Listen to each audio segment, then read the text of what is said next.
నమస్తే welcome to Q news నేను కిరణ్ పర్యావరణంలో చోటు చేసుకుంటున్న మార్పులు ప్రపంచ దేశాలను హడలెత్తిస్తున్నాయి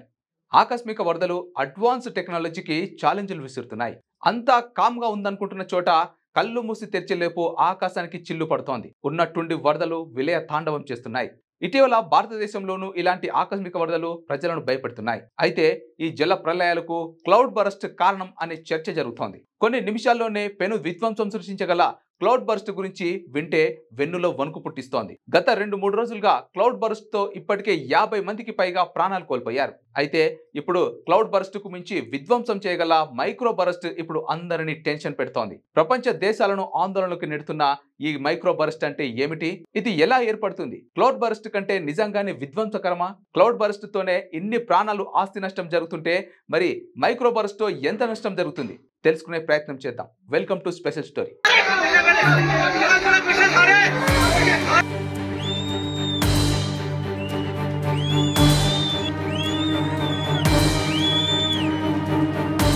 సాధారణంగా అతి స్వల్ప సమయంలో భారీ వర్షాలకు దారితీయడాన్ని మేఘ విస్ఫోటనం లేదా క్లౌడ్ బరస్ట్ అని అంటారు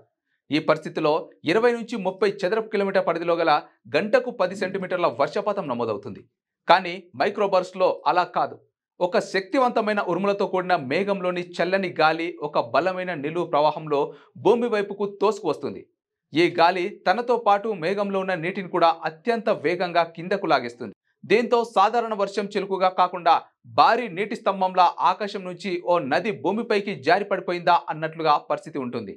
మేఘాలను తోసుకుంటూ వచ్చే గాలి ప్రవాహం భూమిని తాకినప్పుడు అది నక్షత్ర ఆకారంలో అన్ని దిశలలో వ్యాపిస్తుంది దీన్ని మైక్రో బరస్ట్ అంటారు ఈ ప్రక్రియలో గంటకు 100 నుంచి 150 కిలోమీటర్ల వేగంతో సుడిగాలులు ఏర్పడతాయి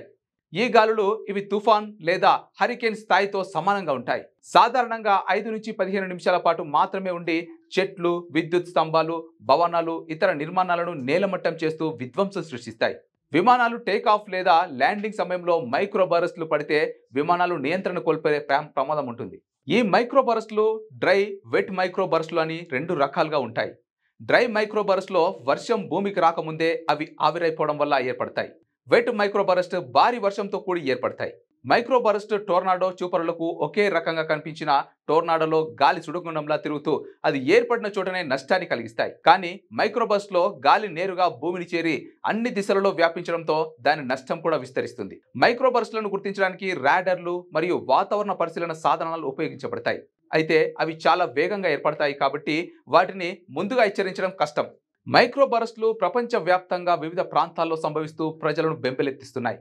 2024లో టెక్సాస్లోని ఆస్టిన్లో అరుదైన మైక్రో బరస్ట్ స్థానికంగా భారీ నష్టాన్ని తెచ్చిపెట్టింది 2020లో పశ్చిమ ఆస్ట్రేలియాలోని పెర్త్ నగరంలో సంభవించిన మైక్రో బరస్ట్కు సంబంధించిన వీడియో పెద్ద ఎత్తున సోషల్ మీడియాలో వైరల్ అవుతూ ఉంటుంది ఆకాశం నుంచి ఒక్కసారిగా నీరు సునామీలా భూమి మీద పడినట్లుగా అనిపించే ఈ దృశ్యం చూసేవారిని అబ్బురపరిచేలా ఉంటుంది ఇక 1983లో యుఎస్లోని మేరీల్యాండ్లో ఆండ్రూస్ ఎయిర్ ఫోర్స్ బేస్లో అత్యంత శక్తివంతమైన మైక్రో బరస్ట్ నమోదైంది ఇది ఏర్పడినప్పుడు గాలి వేగం గంటకు 240 కిలోమీటర్లు ఏర్పడ్డాయి 1984లో యుఎస్ఏ సౌత్ డకోటా రొవెనాలోని టెడ్ ఫుజిటాలో ఏర్పడిన మైక్రో బరస్ట్ అత్యంత తీవ్రమైనదిగా నమోదు చేశారు ఇక్కడ గంటకు 257 కిలోమీటర్ల వేగంతో గాలి వీచినట్లు నమోదైంది ఇటీవల మన దేశ వాతావరణంలోనూ ఏర్పడుతున్న విపరీతమైన మార్పులకు ఆకస్మిక వరదలకు ఈ మైక్రో బరస్ట్లు కారణమై ఉంటుందా అనే చర్చ కూడా తెరపైకి వస్తోంది మైక్రో బరస్ట్లను గుర్తించడానికి రాడర్లు ఇతర సాధనాలు ఉపయోగపడినా ఇవి చాలా వేగంగా ఏర్పడడం వల్ల ముందుగా హెచ్చరించడం కష్టం అని నిపుణులు చెబుతున్నారు ఇది ఇవాల్టి స్పెషల్ స్టోరీ